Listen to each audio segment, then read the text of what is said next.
This is the most dangerous game in the world. This is the most pressure-packed, intense form of sport and competition in the world today, bar none. Whenever I get asked the question about the US Grand Prix in America, how will we sustain it and build it? You never will until you have a US driver.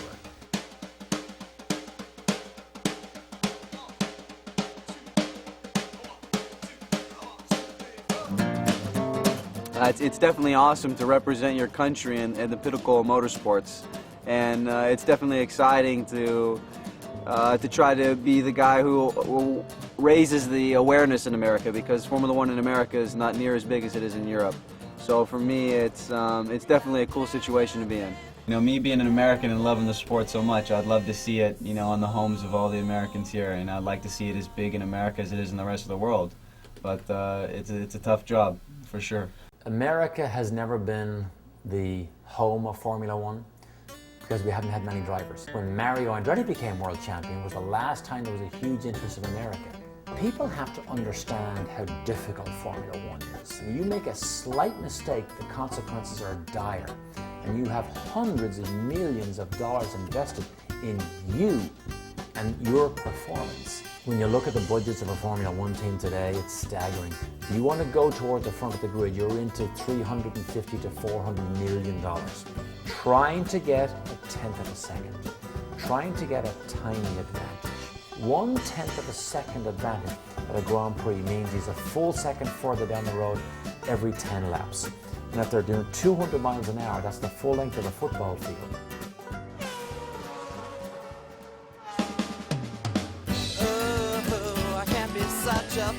Thank you very much for joining us. In the interview loft, we have Scott Speed, race car driver, Formula One. He is in town, back in the USA. The first American, in fact, in F1 since Michael Andretti. Scott Speed is our guest.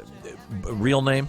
Yeah, real last name. Mm-hmm. Wow. I was fortunate that I found motor racing because I wasn't terribly fast in track and field. And my dad raced go-karts, so I was always, a karting kid. I was always at the kart track. So I was interested in it right away, and I finally talked my dad into letting me drive one when I was 10. Me being the competitive person I am, when I decided racing was where I wanted to go, I set my sights to the very top. Yeah, my dream's always been to become a Formula One world champion. So you hang out with a bunch of drivers and stuff, I bet. Yeah, he does. Yeah, Some of the top mechanics in the world. Uh-huh. Yeah, for sure. You know anybody who could sip up a good used boat motor, maybe? And then Red Bull came along with this American driver search program, and with Red Bull's help, they took me to Europe. You said you're sponsored by Red Bull. Yes.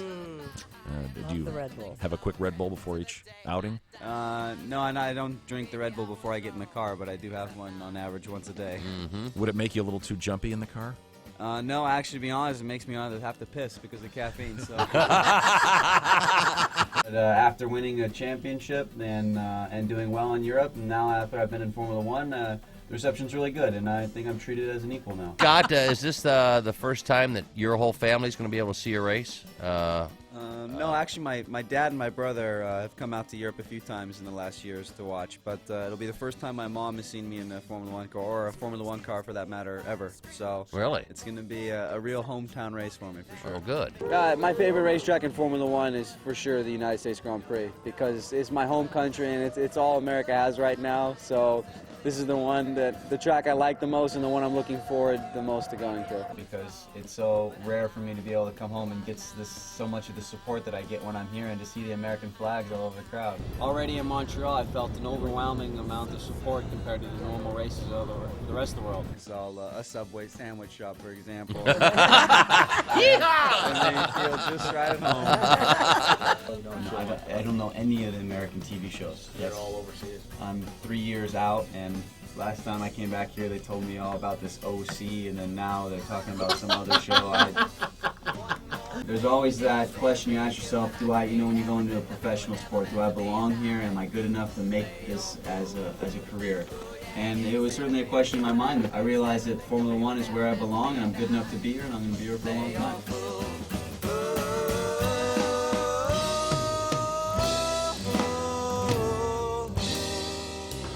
Oh, you're a little biznatch. Is that how it's going to be?